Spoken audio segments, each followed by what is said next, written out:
আসসালামু আলাইকুম। প্রিয় দর্শক, অন্নমঞ্চের আলোচনায় আপনাদের সকলকে আমন্ত্রণ জানাচ্ছি। আজ আমাদের সঙ্গে রয়েছেন আহ, জাহাঙ্গীরনগর বিশ্ববিদ্যালয়ের শিক্ষক অধ্যাপক ডক্টর রেজওয়ানা করিম স্নিগ্ধা। অধ্যাপক স্নিগ্ধা, আপনাকে আমাদের অনুষ্ঠানে স্বাগত জানাচ্ছি। আপনাকে অনেক ধন্যবাদ।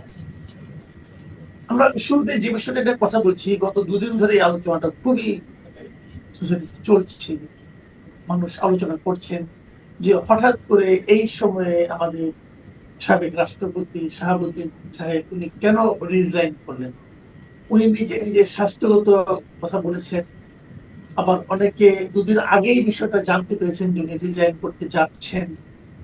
তো দুদিন আগে যদি জানবো ওনার স্বাস্থ্য খারাপ হয়ে যাচ্ছে, আবার সরকার বলতেছে না আমাদের কোনো চাপ ছিল না। তো এই যে বিষয়গুলো নিয়ে নানা রকম আলোচনা, আজকে উনি বঙ্গভবন ত্যাগ করেছেন, চলে গিয়েছেন। আপনি যদি ওনার রেজিগনেশন লেটারটা দেখে একবার একটু খেয়াল করেন, আপনি দেখবেন তার প্রথম দুটো প্যারায় উনি 5ই আগস্টের পর থেকে কি কি করেছেন তার বিস্তারিত বর্ণনা আছে। একজন যদি রিজাইন করে, যদি উনি ওনার কর্মকালীন কর্ম উনি কি কি কাজ করেছেন তার বিস্তারিত বর্ণনা দেন, তাহলে তো ওনার 2023 থেকে বর্ণনা দেওয়া উচিত ছিল। উনি 23 থেকে বর্ণনা দেননি, উনি বর্ণনা দিয়েছেন 2024-এর আগস্ট থেকে। কেন? এটার সঙ্গে ওনার পদত্যাগের কি সম্পর্ক আছে? তাহলে কি এগুলো বলার মাধ্যমে উনি সরকারকে কিছু একটা স্মরণ করিয়ে দিচ্ছেন যে আপনার জন্য আমি কত কিছু করেছি, আমার জন্য কিছু করবেন? এইরকম নানা রকম আলোচনা কিন্তু হচ্ছে। আহ আমার প্রথমত আপনাকে জানতে চাওয়া যে এই যে রাষ্ট্রপতি শাহাবুদ্দিন সাহেবের পদত্যাগ করা, এই বিষয়টাকে আপনি কিভাবে মূল্যায়ন করছেন? আচ্ছা, দেখেন, প্রথম কথা হচ্ছে মাসুদ ভাই যে রাষ্ট্রপতি শাহাবুদ্দিন আহমেদের পদত্যাগের যে ব্যাপারটা, এই ব্যাপারটা তো আপনার ডেফিনেটলি একটা নিয়মিত বিরতির পরপর কিন্তু এসছে, আপনি যদি একটু দেখেন, তাই না? এই এই আলাপটা একবার এসেছে হচ্ছে 5ই আগস্টের সময়কালীন সময়, আবার একই আলাপটা এসছে হচ্ছে 5ই আগস্টের পরবর্তী সময়। অর্থাৎ যখনই রাষ্ট্রপতির প্রয়োজনটা ছিল তখন কিন্তু এই আলাপটা কখনো আসে নাই। আপনি খেয়াল করে দেখবেন, একটা একটা প্যাটার্ন আছে। হ্যাঁ, যখনই ধরেন শপথ গ্রহণ অনুষ্ঠান করার সময় বা শপথ নেওয়ার সময় কিন্তু কখনো রাষ্ট্রপতির পদত্যাগের ব্যাপারগুলো নিয়ে ইও হয় না, আপনার ওই যে কি জানি বলে, আন্দোলনও হয় না বা অভিযোগও ছিল না। তো ব্যাপারটা অনেকটা আমার কাছে অনেকটা এরকম, ওই যে কাজের বেলায় কাজী, কাজ ফুরালে তুই বেটা মস্ত বড় পাজি। বুঝছেন? মানে যতক্ষণ কাজ আছে ততক্ষণ একদম কাজই, বুঝতে পেরেছেন? এরকম একটা পরিস্থিতি আমার কাছে মনে হয়েছে। এখন প্রথম কথা যদি আমি আপনাকে বলি, রাষ্ট্রপতির এইখানে আমি ব্যক্তিগতভাবে, আমাকে যদি জিজ্ঞেস করেন, তিনি একটা সাংবিধানিক যে শূন্যতা, আমাদের প্রিভিয়াস রিজিম যে একটা সাংবিধানিক শূন্যতা, সাধারণত যে পরিস্থিতিতে 5ই আগস্টে দেশটা ছিল, সে পরিস্থিতিতে কি হয়? সে পরিস্থিতিতে হচ্ছে জরুরি ব্যবস্থা জারি হয়, সেনা শাসন করে। তো সেটা তো আমাদের সাংবিধানিক পরিবর্তনের কারণে এবং লয়ের কারণে সেটা হয়নি।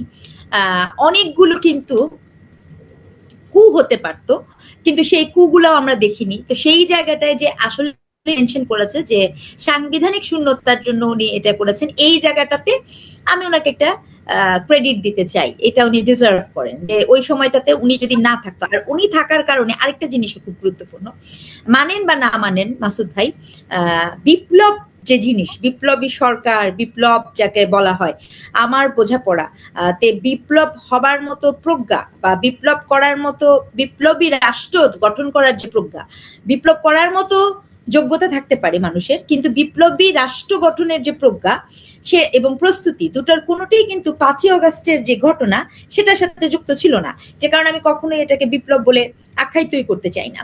তো গণঅভ্যুত্থান পরবর্তী সময় একটা গ্রুপ কিন্তু তৈরি হলো আপনার, তারা বিপ্লবী রাষ্ট্র গঠন করবে। আল্লাহ জানে যদি এরকম কিছু তারা তৈরি করে ফেলতে পারতেন বা তৈরি করতেন, সেটার কনসিকুয়েন্স ভয়ঙ্কর হতে পারতো, সেটা আমি এখন কল্পনাও করতে পারি না। তো সেই জায়গাটাতে যে সাংবিধানিক শূন্যতা, মানে উনি উনার উপস্থিতি এবং উনার যে ইটা, এই ক্রেডিটটা আমি এই ভদ্রলোককে দিতে চাই।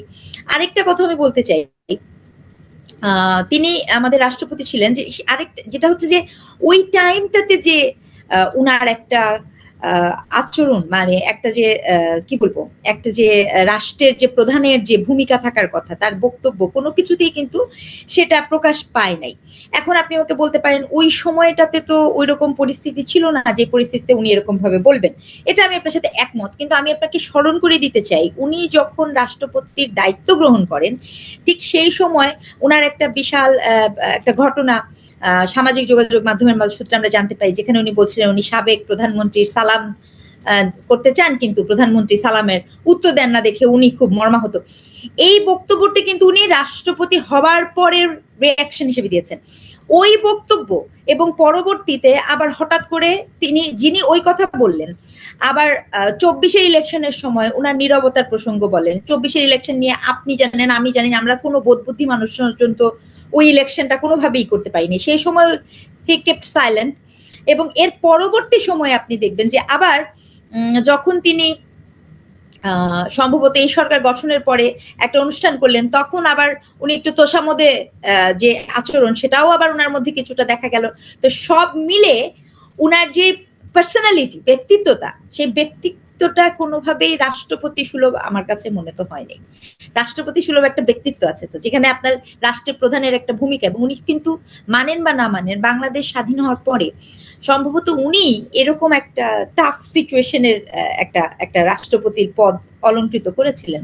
তো সেই জায়গাটা থেকে তিনি এক অর্থে আমার কাছে মনে হয় যে তিনি ওই সময়ে উনার নিরাপত্তাটাও খুব গুরুত্বপূর্ণভাবে ছিল, কারণ উনি নিজেও হয়তো প্রায়োরিটাইজ করেছেন উনার নিরাপত্তা, কারণ উনি রাষ্ট্রপতি পদে থাকা অবস্থায় তিনি কিন্তু ধরা ছোঁয়ার বাইরে থাকেন। আইন তাই বলে, আইন কিন্তু তাই বলে যে তাকে কিন্তু কোনোভাবেই ধরা ছোঁয়া যাবে না। তো সেই জায়গাটা থেকে হয়তোবা তিনি সে সময় এরকম একটা সেফ এক্সিটও চাচ্ছিলেন, এটা হতে পারে। এক, দুই, এটা একটা ঘটনা। আচ্ছা, দ্বিতীয় যে ঘটনা আমি এটাও অ্যাপ্রিসিয়েট করতে চাই, যে প্রক্রিয়ার মধ্য দিয়ে উনি গেছেন, I would like to appreciate যে এই গভর্নমেন্ট, আমি যতটুকু দেখলাম ডেপুটি স্পিকার মহোদয় যেভাবে প্রেস কনফারেন্স করলেন, এটার মধ্যে না একটা প্রফেশনালিজম আছে, মানে একটা ওই যে শ্রদ্ধাবোধ বলে না, মানে স্যানিটি, যেটা যে তিনি তার প্রতি একটা করলেন। এটা না আমরা চাই, মানে আমি তো চাই নিশ্চিতভাবেই যে আপনার ক্ষমতা হস্তান্তর বা এই বিষয়গুলোর মধ্যে ন্যূনতম যে ব্যাপারগুলা, এটা আমার কাছে ভালো লেগেছে। কিন্তু প্রশ্ন হচ্ছে যে হঠাৎ করে এইরকম পদত্যাগের কারণটা কি? এটা হচ্ছে এখন জনমনেরও প্রশ্ন। এটা হঠাৎ করে তো না, সেটা তো আমি আপনাকে আগেই বললাম। আর আমার কাছে এখানে আরো একটা বিষয় মনে হয় যে আমি আজকেই কিছুক্ষণ আগে আপনার সাথে যাওয়ার আগে যুগান্তরের একটা রিপোর্ট দেখছিলাম। তো রিপোর্টটা যুগান্তর করেছে। তো যুগান্তরের রিপোর্টটা এরকম যে বর্তমান সরকারের একটা স্কিম তারা নিয়েছেন, 5 মাস যেহেতু অতিক্রম হয়ে গেছে, মধু চন্দ্রিমার সময়কালটা যেহেতু শেষ, তারা এখন সকল প্রশাসনিক সকল জায়গাতে তাদের নিজস্ব দলীয় লোকজন বা ক্ষমতায় যিনি থাকতে পারেন এরকম লোক খুঁজছেন বা নিচ্ছেন। এটা যুগান্তরের একটা রিপোর্ট, এটা আমার কোনো মন্তব্য না। এটা যদি হয়, এর সাথে আরো 2-3টা বিষয় খুব কোইন্সিডেন্স। সেটা হচ্ছে যে আমরা সবাই জানি যে সাবেক যিনি প্রধানমন্ত্রী তিনি তো রয়টার্সে একটা ঘোষণা দিয়েছেন। সেই ঘোষণাটাতে আবার আছে যে তিনি ডিসেম্বরে ফেরত আসবেন। তো ডিসেম্বরে তিনি যদি ফেরত আসেন, যদি, মানে এখানে এটা ভিন্ন প্রসঙ্গ, এটা কেন বলেছে আমি আসলে মনে করি না, এটা আরেকটা আলাপ। কিন্তু ডিসেম্বরের মধ্যে, তার মানে আচ্ছা, এর মধ্যে হতে পারে। হ্যাঁ হ্যাঁ হ্যাঁ, তো এরকম একটা বক্তব্য ছিল যে ডিসেম্বরের মধ্যে উনি আসতে পারে। আচ্ছা, ডিসেম্বরের মধ্যে যদি তিনি আসলেই আসেন, তাহলে এটা আমরা সকলেই বুঝি যে এক ধরনের রাজনৈতিক অস্থিরতা তো বিরাজ করবেই। রাজনৈতিক অস্থিরতা সেটা বিরাজ করবে, সেটা যেভাবেই হোক না কেন। এসে উনি আত্মসমর্পণ করুক, কোর্টে যান, বা যেটাই হোক না কেন, একটা রাজনৈতিক অস্থিরতা বিরাজ করবে। তো ওই রকম একটা রাজনৈতিক অস্থিরতা আবার মনে করেন at the most positive outcome কি? মোস্ট পজিটিভ আউটকাম হচ্ছে যে তিনি সারেন্ডার করবেন, যেহেতু উনার একটা হয়েছে। এটা ভিন্ন প্রসঙ্গ, হচ্ছে বিচারের রায় কিভাবে হয়েছে, কেন হয়েছে, সেটা রিআপিল করা যাবে কিনা, এগুলো আইনি বিষয়, আইনি লোকজন বুঝবেন। কিন্তু ধরেন আমি ধরে নিলাম যে উনি সারেন্ডার করেছে এবং উনার যে রাইট, শেষ পর্যন্ত একটা তো রাইট নেই। সেইখানে আপনি নিশ্চয়ই জানেন আমাদের যুদ্ধাপরাধী আবুল কালাম আজাদ সাহেব, যিনি ধরাও দেন নাই, তো তিনিও তো মানবতা বিরোধী অপরাধে মৃত্যুদণ্ডপ্রাপ্ত আসামি, তাই না? তো তিনিও কিন্তু আপনার রাষ্ট্রপতির কাছে ক্ষমা চেয়েছেন, ঠিক আছে? একটা একটা টুইস্ট আছে কিন্তু। তো এখন যদি শেখ হাসিনা ফেরত আসেন এবং তিনি রাষ্ট্রপতির কাছে যদি উনি ক্ষমা চান, হতে পারে না? যদি এরকম হয়, আমি মনে করছি না এরকম হবে, আমি বলছি যে আপনি বেসটা ধরেন, সিদ্ধান্ত তখন কে দিবেন? রাষ্ট্রপতি দিবেন। কাজে রাষ্ট্রপতির রোলটা আবার কোনো ধরনের কোনো একটা অঘটন ঘটলো, তাহলে গুরুত্বপূর্ণ সিচুয়েশনে রোলটা কে পালন করবে? কারণ আপনি কিন্তু তত্ত্বাবধায়ক ব্যবস্থা ফিরিয়ে নিয়ে আসার সাথে সাথে মানেন বা না মানেন রাষ্ট্রপতির ক্ষমতা অঘোষিতভাবে, যদিও জুলাই সনদে রাষ্ট্রপতির ক্ষমতা বাড়ার কথা বলা হয়েছে, অঘোষিত অলিখিতভাবে রাষ্ট্রপতির ক্ষমতা কিন্তু এখন বেশি। কারণ ইউজুয়ালি রাষ্ট্রপতির ক্ষমতাটাই কিন্তু আমাদের একটা বিশেষ জরুরি অবস্থার সময়। তো এই যে ৩-৪টা ঘটনা একটা একটার সাথে কানেক্টেড, এটা একটা রিজন হতে পারে যে কারণে রাষ্ট্রপতির পদত্যাগটা যেরকম ভাবে দেখছেন। এবং আরেকটা বিষয় খুব গুরুত্বপূর্ণ, যে রাষ্ট্রপতি খেয়াল করবেন, উনি বলছেন যে উনি হৃদরোগে আক্রান্ত, কিডনি রোগে আক্রান্ত। তো এই রোগেগুলার আক্রান্ত তো সবাই বুঝলো, তারপরে উনি অটোনমিক নিউরোপ্যাথ নামক যে রোগটা আবার লিখলেন যাতে তিনি অবচেতন হয়ে যান। আমার কাছে মনে হচ্ছে it's a over emphasise to confirm যেন তিনি বিদেশে যেতে পারেন।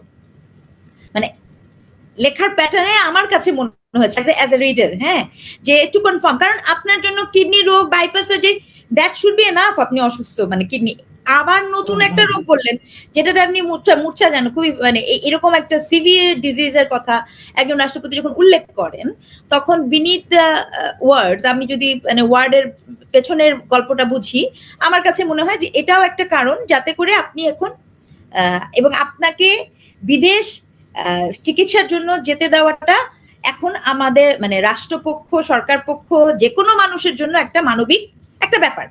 তো এটারও একটা আপনার ওই যে দালিলিক প্রমাণ আমাদের হাতে চলে আসছে, ঠিক আছে? তো এই যে টুইস্টেড গেমটা, এবং তার পরবর্তীতে এখন আপনি কি দেখছেন, আইসিটিতে ওনার নামে হচ্ছে। তো দেখেন, এই অভিযোগ করলেই তো আর আইন হয় না। আর আমার জানা মতে উনি যেহেতু সাবেক রাষ্ট্রপতি, উনাকে চাইলেই সম্ভবত এই ধরনের কোনো মামলা দেয়া যাবে না। তবুও আমি এই বিষয় সম্পর্কে বিশেষজ্ঞ নই, কাজে এই সম্পর্কে আমি মন্তব্য না করি। না, আমি বলি আপনাকে, নিয়মটা হচ্ছে, আইনটা যেটা হচ্ছে সংবিধানের ৫১ ধারায় যে আইনটা আছে, যেটা উনি যতদিন রাষ্ট্রপতি পদের দায়িত্বে ছিলেন সেই সময়ে উনি যে যে কাজকর্ম করেছেন তার কোনো বিষয় নিয়ে কোনো আদালতে প্রশ্ন তোলা যাবে না। এই হলো আইনটা বেসিক্যালি। কিন্তু প্রশ্ন হলো আইসিটিতে যে মামলাগুলো হয়েছে, এই মামলাগুলো আপনি শুনলে একটু হয়তো চিন্তায় পড়ে যাবেন যে কারা এইটা করলো। মামলা করেছে শাহাবুদ্দিন সাহেবের বিরুদ্ধে, মামলা করেছে রাষ্ট্র সংলাপ ফোরাম নামে একটা সংগঠন। আমি ধারণা করি এই সংগঠনের নাম আপনি এর আগে কখনো শুনেন নাই। আর এর আগে যিনি রাষ্ট্রপতি ছিলেন অ্যাডভোকেট আব্দুল হামিদ, ওনার বিরুদ্ধে একটা অভিযোগ করা হয়েছে, সেটা করেছে আজাদি পার্টি। আমার এক্ষেত্রেও ধারণা আপনি এটাও শুনেন নাই। তো এই দুইটা পার্টি ওনাদের বিরুদ্ধে মানে যে এটা করেছেন, সেখানে রাষ্ট্র সংলাপ পার্টি যেটা করেছেন সেটা হলো যে উনি তৎকালীন সরকারের যে পদত্যাগের, শাহাবুদ্দিন সাহেবের পদত্যাগের আন্দোলনের যে আন্দোলন হয়েছে সেখানে একজন লোক মারা গেছিল, সেই জন্য। তো আর এখানে হামিদ সাহেবের বিরুদ্ধে অভিযুক্ত হলো যে হামিদ সাহেব যখন নাকি জুলাই মাসে তৎকালীন প্রধানমন্ত্রীর নির্বিচারে মানুষ হত্যা করছিল, তখন উনি কিছু না বলার মাধ্যমে এক ধরনের মৌন সম্মতি জ্ঞাপন করেছেন, এই অভিযোগ। কিন্তু এখন কথা হলো কি, শাহাবুদ্দিন সাহেবের বিরুদ্ধে কিন্তু মামলা করার সুযোগ আছে এই কারণে উনি রাষ্ট্রপতি হওয়ার আগে যে সমস্ত কাজ করেছেন তার উপর ভিত্তি করে কিন্তু ওনার বিরুদ্ধে মামলা করা যায়। এই ধরনের বোধহয় একটা মামলা বোধহয় অভিযোগ আছে, আগে বোধহয় আছে। তো যাই হোক, এখন এইগুলি নিয়ে কিন্তু এই আজাদি পার্টি, রাষ্ট্র সংলাপ ফোরাম, এরা মাঠে নেমেছে। বুঝতেই পারছেন এদের পেছনেও হয়তো কেউ কেউ আছে। আবার আপনার এনসিপির নেতারা বলছেন তাকে দেশের বাইরে যেতে দেওয়া হবে না। আবার আপনি বলছেন যে আপনি এক ধরনের গুপ্ত ইচ্ছা লক্ষ্য করছেন ওনার পদত্যাগ করতে। তো এই সব মিলিয়ে আপনি এখন ওনার পদ ছেড়ে চলে আসার পর ওনাকে নিয়ে কি ঘটতে পারে বলে মনে করেন? দেখেন, এটা আমার ধারণা যে ওনাকে নিয়ে তেমন কিছু ঘটবে না। এটা আমার মনে হয়। আমি আমি রিয়ালি এটা আমার হাইপোথিসিস যে উনি যেহেতু, আমি আপনাকে বলেছি তার রিজন হচ্ছে একটা মানুষ যখন এতগুলো রোগে আক্রান্ত হন, তার দালিলিক প্রমাণ থাকে, তখন তাকে আপনি বিদেশে চিকিৎসার জন্য যেতে দিবেন না। এটা অমানবিক শোনাবে। এবং ডেফিনেট আমি এটাও জানি যে আমার ধারণা যেহেতু বর্তমান যে গভর্নমেন্টে আছে সেই গভর্নমেন্টের যিনি প্রধান, তার মা এরকম চিকিৎসার জন্য বাইরে যেতে পারেননি, তার একটা ট্রমাটিক এক্সপিরিয়েন্সও তো তার আছে। তো এখন পর্যন্ত প্রধানমন্ত্রী এরকম দেখান যে উনি খুবই মানবিক আচরণ করেন। তো সেই জায়গা থেকে আমার মনে হয় যে এটা এটা এটা আসলে আমি আমি আমি মোটামুটি নিশ্চিত যে উনি বিদেশে ওনার চিকিৎসার জন্য তো উনি বিদেশে ডেফিনেটলি যাবেন। এরপরে কি হবে সেটা আমি বলতে পারবো না, কিন্তু এটা উনি যাবেন, এটা এক। দুই হচ্ছে যাদের বলার, আপনি যেসব বক্তব্য দিলেন, দেখেন এটা আমাদের আমাদের আমার দুঃখের জায়গাটা হচ্ছে এখানে যে দেখেন ওই যে জুলাই যে হয়েছিল 2024-এ, এই জুলাইটা না মন খারাপ করে, কষ্ট দেয়, বুঝছেন? কেন কষ্ট দেয়? যখন ইয়ামিন, তারপরে মনে করেন রিয়া গোপ, ছোট ছোট বাচ্চা, তাই না? ইয়ামিনকে তো সাদোয়া জানে, আপনি দেখেছেন যে তাকে তার জীবনটা তখন ছিল। রিয়া গোপ কে কি করেছে না করেছে সেটা নিয়ে আমি আলাপ করবো না, আলাপ করতে চাই না, কিন্তু এই যে মানুষগুলো মারা গেল এবং একটা তরুণদের দল হলো, তো তরুণদের দলটা হয়তো আমি মাসুদ ভাই যে তারা দেখতে দেখতে, আমি এই কথাটা প্রায়ই বলি, আমার পছন্দ, এখন অন্যের কোড তো আমি চেঞ্জ করতে পারবো না, নিচ্ছের একটা কথা আছে যে মনস্টারের সাথে দৈত্যের সাথে যুদ্ধ করতে করতে আপনি নিজেও কি দৈত্য বনে যান কিনা এই সম্পর্কে খুব সচেতন থাকতে হয়। আপনি নিজেও একটা মনস্টার হয়ে যান কিনা।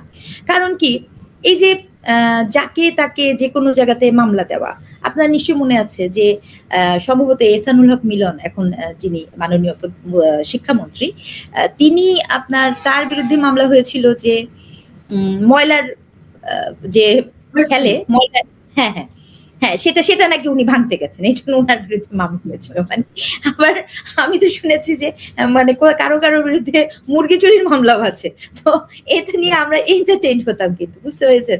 তো এই যে এগুলো যে এন্টারটেইন, আচ্ছা। তারপরে মনে করেন আমাদের আন্দোলনের একটা গুরুত্বপূর্ণ বিষয় ছিল না মাসুদ ভাই, যে আপনি যখনই একটা সরকারের বিপক্ষে একটা কথা বলবেন, তাকেই একটা জঙ্গি ট্যাগ দিয়ে দেওয়া, দাড়ি টুপি দেখলে জঙ্গি ট্যাগ দিয়ে দেওয়া, বা জামাত জামাত বলা। তো আমরা কিন্তু এইটার এগেনস্টে একটা লড়াই করেছিলাম, কিন্তু কি আনফরচুনেট মাসুদ ভাই, একদম তরুণ যারা, দেখা যাচ্ছে যে মানে অভিযোগ শুনলে খুব হাসি পায়। এদের বক্তব্য হচ্ছে কিরকম কি, আপনি আওয়ামী বয়ান উৎপাদন করছেন, হ্যাঁ। এই যে আপনি যে বললেন না নীরবতা সম্মতির লক্ষণ, হ্যাঁ, আমি সবসময় বলি যে নীরবতা সম্মতির লক্ষণ, এটা খুব প্রবলেমেটিক একটা ডিসকোর্স। চিরকাল আপনি দেখেছেন না যে আমাদের বাংলা সিনেমাতে এরকম করে অ্যাবিউজকে প্রমোট করা হয়েছে, যে মেয়ে যদি বলে চুপ থাকে বা হাসে, তার মানে বুঝতে হবে মেয়ের সম্মতি আছে। এরকম তো ব্যাপারগুলা না। মানে আমি হাসা বা চুপ করে থাকার অর্থ তো সম্মতি নেয়া না। তো কে বলতে চাচ্ছে কি, আমরা তো ওই বাংলাদেশের স্বপ্ন দেখেছিলাম যে আপনি আপনার যা বলার সেটা বলবেন। আমরা, আচ্ছা মাসুদ, আপনি এই যে কতগুলো মানে কি বলবো, তৃতীয় শ্রেণী শব্দটা তো প্রবলেমেটিক। তৃতীয় শ্রেণীর টাইপের গালিগালাজ শুনতে পান না, মানে যেগুলো মুখে নেওয়ার অযোগ্য, আমরা শুনছি না? হ্যাঁ, অশ্লীল গালি, আমরা কি এটা শুনছি না? আমরা তো এটা শুনছি। আচ্ছা, তারপরে আমরা কি অশ্লীলতা দেখতে পাচ্ছি না চোখ দিয়ে মাসুদ ভাই? বিভিন্ন জায়গায় বিভিন্নভাবে আমরা কি অশ্লীল বক্তব্য বিভিন্ন বড় বড় মঞ্চ করে সেই মঞ্চগুলোতে শুনিনি? আপনি কি কখনো দেখেছেন আমাদের এই তরুণগুলোকে, তারা যখন এই যে মেয়েদেরকে বেশ্যা বলে, তারপরে আপনার গালিগালাজ করে এবং ইসেতে, তখন সেই গালিগালাজ সেই ইসেতে কি দুঃখজনক জানেন? নারী উন্নয়ন নীতির এই মেয়েদেরকে, শিরিন হককে, আমি কথাটা সবসময় ভুলতে পারি না, শিরিন হককে যেই মঞ্চে বেশ্যা বলছিল, সেই মঞ্চে আমাদের এই তরুণ সংসদ হাসনাত আব্দুল্লাহ উপস্থিত ছিল, তিনি চুপ ছিলেন, তিনি মৌন ছিলেন। তো উনাদের তত্ত্ব মতে এই মৌনতা মানে কি? মৌনতা মানে হচ্ছে উনি সম্মত, উনি একমত, তাই না? আপনি কি কখনো শুনেছেন যে এদের জন্য আমরা এখন একটা মানে এই যে লিঙ্গ আক্রমণ, একটা পোটেনশিয়াল রেপিস্ট মামলা করব এখন, যে যে all of them are potential rapist? এই মামলাগুলো হয় না কেন মাসুদ ভাই? এই মামলাগুলো এই তরুণরা করে না কেন? ওই প্রতিবাদগুলো করে না কেন? ওনাদের মতের মধ্যে যদি থাকে, সে যত অনৈতিক কাজও করুক, সেই অনৈতিক কাজগুলোকে জাস্টিফিকেশন করার যে চেষ্টাটা আমি দেখতে পাই, আমি অত্যন্ত লজ্জিত বোধ করি। এত মানে এত এত ঘটনা, কতগুলো ঘটনা আপনি কখনো, আমি তো আমার চোখে পড়েনি। আপনি কি দেখেছেন যে তারা আনুষ্ঠানিকভাবে কখনো বলেছে এই যে সংসদের মধ্যে মতো জায়গাতে কখনো আমির হামজার মতো লোক, যিনি কিনা অশালীন কথা এবং অশালীন মানে বাজেট বা ইত্যাদি ইত্যাদি বলতে পারছেন না, কখনো পর্দা গাড়ি ইচাচ্ছেন, কখনো মিথ্যা কথা বলছেন, বলছেন যে স্লিপ অফ টাং, হ্যাঁ 1981 সালে জন্ম, 1971 সালে বাবা মারা গেছে। আবার কোনো একজন সাংসদ, একজন মানে অপ্রাপ্ত বয়স্ক মেয়ে, আমি ঠিক জানি না, মানে I don't want to say anything, মানে এআই, আবার এআই না, আবার দ্বিতীয় বউ, এরকম যে লোকজনগুলোর সাথে, এবং সেই লোকজনগুলাকে সাথে নিয়ে ওনারা যখন চলে, অর্থাৎ ওনাদের দলের মধ্যে যখন কেউ থাকে, তখন তিনি আর আওয়ামী বয়ান উৎপাদন করেন। একটা উদাহরণ দেই, মেজর আখতারুজ্জামান সাহেব, উনি 24-এর ইলেকশনের সময় ওই টাইমটাতে কি করলেন? তিনি তো মানে তৎকালীন যে সরকার ছিল, সেই সরকারের সাথে যেহেতু উনি যুক্ত হলেন, উনি তার পক্ষে ইলেকশনের পক্ষে নিলেন। উনাকে তাদের ফ্যাসিস্ট মনে হয় না মাসুদ ভাই? ওইটাকে বয়ান উৎপাদন মনে হয় না মাসুদ ভাই? ওটা কেন বয়ান উৎপাদন মনে হয় না? যেহেতু তিনি জামাতে যোগদান করেছে। এইটার জন্য জুলাই ছিল? এর জন্য কি রিয়া গোপ মারা গিয়েছিল? এর জন্য কি ইয়ামিন মারা গেছে? এর জন্য কি নিশাত মারা গেছে? মুগ্ধ মারা গেছে? আবু সাইদ মারা গেছে? এই ধরনের ধূর্তামি অথবা এই ধরনের হিপোক্রেসি দেখার জন্য কি হয়েছে ঘটনাগুলো? আমার মানে অন্য মানুষকে যখন মতের সাথে মিলে না, তখন বলে দেয় যে উনি বয়ান উৎপাদন করছে, উনি এটা করছে। মেজর আখতারুজ্জামান সাহেব কি করেছে? সো এই যে অ্যান্সার টু মাই কোশ্চেন, এই যে কোশ্চেন গুলোর অ্যান্সার দিতে পারে না যখন, তখন আমার মন খারাপ হয়, বুঝছেন? তখন আমার মনে হয় যে মানে হোয়াট ইজ দ্য চেঞ্জ? কিছু বললে হ্যাঁ একটা চেঞ্জ তো আছে। অনেকে বলে যে এই যে আপনারা এখন কথা বলতে পারছেন, কিন্তু হয়েছে কি এই কথা যখন আমাকে বলে, আপনাকে বলে, তখন তো আবার আমাদের একটু সমস্যা হয়ে যায়, কারণ আমরা তো ওই সময় কথা বলছিলাম, বুঝছেন? আমি এমন কথা শুনি, বুঝছেন, মানে হাসবো না কাঁদবো। তারা বলে কি যে এই যে বলছিল দেখে এখন আপনারা কথা বলতে পারছেন। কিন্তু বিশ্বাস করেন মাসুদ ভাই, আমি তো মানে মনে হয় 14-15 থেকে কথা বলছি, আপনি কথা বলছেন, তো আপনি তো মেইন স্ট্রিম মিডিয়াতেই কথা বলছেন, আমি আমার এরিয়াতে কথা বলছি। তো ওনাদের কাছ থেকে আমরা নতুন নতুন শিখি যে আমরা কি ছিলাম। না, আপনি এটা কিন্তু ঠিকই বলেছেন। আমি নিজেও স্মরণ করতে পারি যে আওয়ামী লীগের আমলে বিভিন্ন টক শোতে আপনাকে পেয়েছি, আপনি দেখেছেন, আমাকেও দেখেছেন, আমরা কথা বলেছি। তখন কিন্তু এখন যারা বিপ্লবী, যারা আমাদেরকে মাঝে মাঝে বলে যে সফট কে আওয়ামী লীগের নাকি কি যেন জানি না, তখন তো তাদেরকে আমরা দেখিনি, তাদেরকে চিন্তামও না। আপনি সুন্দর নাম বলেছেন, হ্যাঁ, সফট আওয়ামী লীগের একটা সুন্দর নাম, আপনি ওনাদের ভাষায় বলেন, ওনারা যেমন বলে আর কি, হ্যাঁ, দালাল, কোট অ্যান্ড কোট, তারপরে ফ্যাসিস্টের দোসর, কালচারাল ফ্যাসিস্ট। কালচারাল ফ্যাসিস্ট, এটা আবার নতুন একটা শুরু হয়েছে। তো আমি আপনাকে বলছি, বা আমি সেদিন বললাম না যে উনাদের এই যে এগুলো তো ভালো, কিন্তু উনারা যে শব্দ সন্ত্রাসী, উনারা যে গালিগালাজ করে, শুধু শব্দ সন্ত্রাসী বললেও শব্দটা সুন্দর হয়ে যায় বেশি, শুধু শব্দ সন্ত্রাসী না, ওনারা যে ভীষণ রকমের নিম্নমানের বাক্যের ব্যবহার করেন, ভাষার ব্যবহার করেন, এবং আচরণগতভাবে উনারা যে আচরণের বহিঃপ্রকাশ করেন, না বয়সের কোনো সম্মান আছে, না পেশার কোনো সম্মান আছে, না তো অভিজ্ঞতার কোনো দাম আছে। এটা এটা এটা এই যে এটা কি ওনারা বুঝতে পারছেন না যে অন্যের অভিজ্ঞতাকে দাম না দিলে, অন্যের বয়সকে দাম না দিলে, কোন একদিন ওনাদের অভিজ্ঞতাকেও মানুষের দাম দিবে না? আচ্ছা, এটা কি এমন হতে পারে যে আসলে আন্দোলন বলেন, বিপ্লব বলেন, যাই বলেন, তার উইপেনটা এটা হয়ে গেছে, এই গালিগালাজ দিয়ে তার আন্দোলন সফল করেছে, আমি আপনি পুরোনো লোকগুলো বুঝতে পারছি না? এটা কি এমন কিছু হতে পারে? না না না না না মাসুদ ভাই, এখানে এইটা আপনি আমাকে প্রশ্ন করলে আমি এটাকে খুব একাডেমিক্যালি, এটার জন্য একটু সময় লেগে যাবে, বাট একটা ছোট্ট 2-3টা কথা বলি।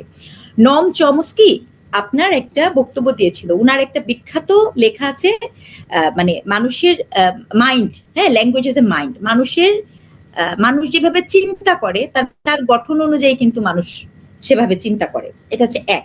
দুই, একটা জিনিস আছে ট্রেন্ডি বলি, আপনি দেখবেন সবসময় খেয়াল করবেন মাসুদ ভাই, আমাদের দেশের অনেক মানুষজন মনে করে যারা বিদেশে পড়তে যায়, আমি উইথ ডিউ রেসপেক্ট সবাইকেই বলবো, আমি বিদেশে পড়িয়েছি, তো একটা ম্যাক্সিমাম পিপুল ওখানে যখন যায় তারা কিন্তু একটা ওই অর্থে খুব একটা, ওখানেও কিন্তু ক্লাস স্ট্রাকচার আছে, ক্লাস স্ট্যাটাস আছে, কিন্তু তারা কিন্তু ওইখানে যে একটা আপার ক্লাস বা হোয়াইট কালার জব করবে খুব সহজে, এটা কিন্তু হয় না। এই যে হোয়াইট কলার জবটা তারা সহজে পান না, তখন ওখানে যে কিন্তু তাদের মানে থাকার জায়গাগুলা অনেকটা ওই যে কলোনি টাইপের হয়, ঘেটো টাইপের হয়। হ্যাঁ, যেমন আমি আপনাকে অনেস্টলি বলি, আপনি দেখবেন বিখ্যাত বই আছে মাহফুজা নামের মেয়ের বই, তাহমিনা নামের, ব্রিকল্যান্ড, ইংল্যান্ডের ব্রিকল্যান্ড বাংলাদেশি পাড়া, তারপরে আমেরিকাতে হচ্ছে বাফেলো বাংলাদেশি পাড়া, আমাদের অস্ট্রেলিয়াতেও এরকম একটা পাড়া আছে। এই জায়গাগুলোতে শুধু তারা থাকেন, এবং এই জায়গাগুলা কিন্তু একটা ঘেটো টাইপের, এবং এই জায়গাতে ওই এলাকার যে মানুষরা থাকে তারাও কিন্তু ক্লাসের দিক দিয়ে খুব যে আপার ক্লাস থাকে তা কিন্তু না। তো এখন আপনি সহজ করে বুঝেন, আপনি যদি এখন যে রোহিঙ্গা যেই কলোনি আছে সেখানে যদি থাকি, আপনি যে যদি আমাদের ওই জায়গায় ওখানকার কালচারাল যে প্র্যাকটিস, সেই প্র্যাকটিসে যে ভাষাগুলা ব্যবহার হয়, সেই ভাষাগুলাকে আদর্শ ভাবা তো বোকামি। ওটা তো পাশ্চাত্যের ভাষা না, ওটা কিন্তু পাশ্চাত্যের একটা ক্লাসের ভাষা। আমি কি বুঝাতে পারছি আপনাকে? এমনকি আপনি দেখবেন, আপনি যদি একটা ভালো ইংলিশ মুভি দেখেন বা ইসেতে দেখবেন যে প্রতি সেকেন্ডে একটা করে বিপ দেওয়া হচ্ছে, অর্থাৎ আপনার ভাষাকে কিন্তু করা হচ্ছে।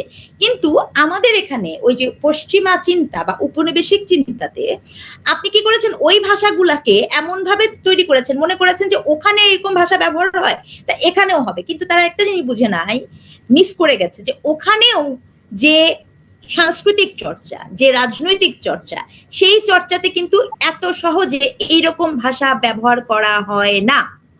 শুধু তাই না, ক্যারেক্টার এত ইম্পর্টেন্ট। এই যে আজকে আমি সরি যে জামাত ইসলামের যে নেতা সাতক্ষীরা 4-এর, সেই জামাত ইসলামের নেতারকে আপনার মানে প্রথমে এআই বলা, তারপরে হচ্ছে উনার দ্বিতীয় বউ বলা, তারপরে হচ্ছে বহিষ্কারের কথা বলা, শুধু উনি একা না, আরো তো দেখলাম কতগুলা বের হলো।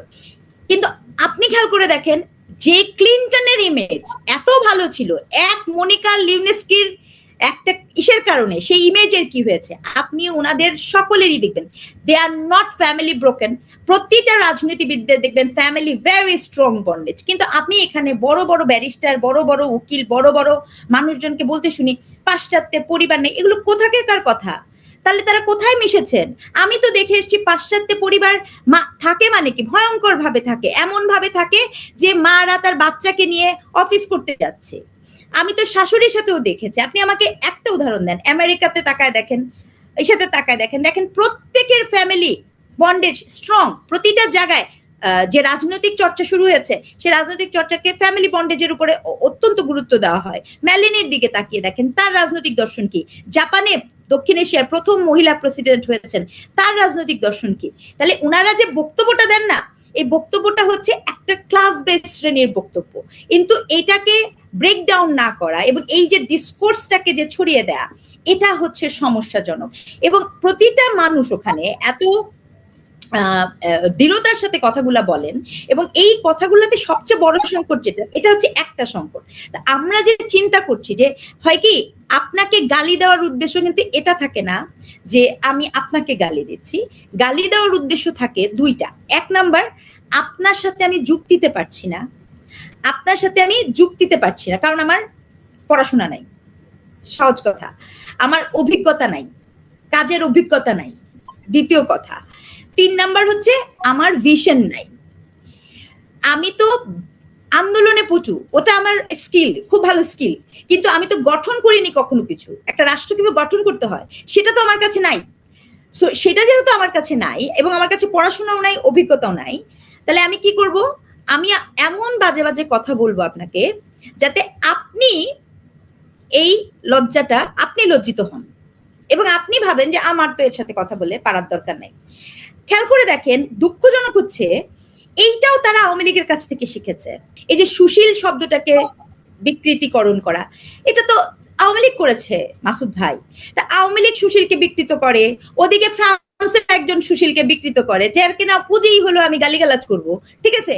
আবার এদিকে আর সবার মনের মধ্যে মনে হচ্ছে যে আপনার যদি কোনো কিছু না থাকে ভাই, আপনার অভিজ্ঞতাতে যদি লেখাপড়া না থাকে, আপনার অভিজ্ঞতাতে যদি জীবন সংগ্রাম, আই রিপিট জীবন সংগ্রাম, অর্থাৎ যিনি বা যারা 10 বছর এই যে সরকারি বেসরকারি অন্য প্রতিষ্ঠানে চাকরি করেন, ব্যবসা করেন, এই জীবন সংগ্রামের অভিজ্ঞতার কোনো দাম নাই, এই লেখাপড়ার কোনো দাম নাই।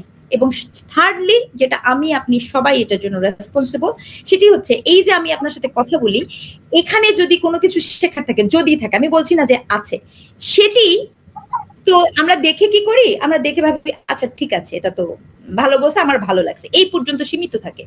কিন্তু যদি এখন একটা হাস্যকর কথা হয়, যদি এখন আমি আপনাকে বলি বাংলাদেশ 1975 সালে স্বাধীন হয়েছে, তার আগে স্বাধীন, এরকম একটা ফালতু মার্কা কথা যদি আমি এখন আপনাকে বলে বসি, ঠিক আছে, মানে 1975 সালে হচ্ছে মনে করেন বাংলাদেশ, মানে আল্লাহ জানে তখন কি পাসপোর্ট ছিল বাংলাদেশের মানুষের, পতাকা কি ছিল, ঠিক আছে, তার আগে কি ছিল, আমি এরকম একটা ফালতু কথা বলবো, তারপরে ওই ফালতু কথা দেখলে আপনি আরেকজনকে পাঠাবেন, এই যে দেখেন দেখেন কি একটা ফালতু কথা বলছে, সে কিন্তু এটা জানে ফালতু কথা, কিন্তু জানার পরে অ্যালগোরিদম কিভাবে দেখে, অ্যালগোরিদম দেখে সেটার কত রিচ হয়েছে, যার কনসিকুয়েন্সেস, আমি হিরো আলমকে ছোট করব না, বাট আমি মনে করিয়ে দিতে চাই, একটা সময় গুগলে যদি আপনি লিখতেন who is the best celebrity, বাংলাদেশের শ্রেষ্ঠ সেলিব্রিটি কে, গুগল আপনাকে প্রথমেই হিরো আলমের চেহারা দেখাতো আর হিরো আলমের নাম দেখাতো।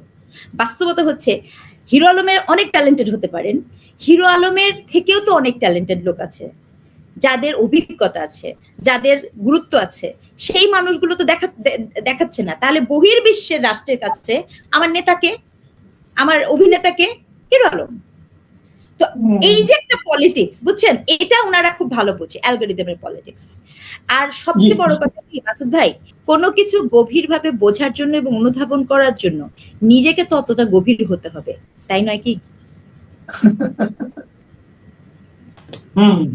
প্রিয় দর্শক, আপনারা শুনলেন অধ্যাপক রেজওয়ানা করিম স্নিগ্ধার বক্তব্য, এবং আমার ধারণা শেষ কথাটা আপনাদের অনেকে গভীরে নিয়ে যাবে হয়তো। আপনারা ভালো থাকবেন, আবার আমরা নিশ্চয়ই আরেকদিন ওনাকে পাবো। এখন এ পর্যন্তই, আল্লাহ হাফেজ।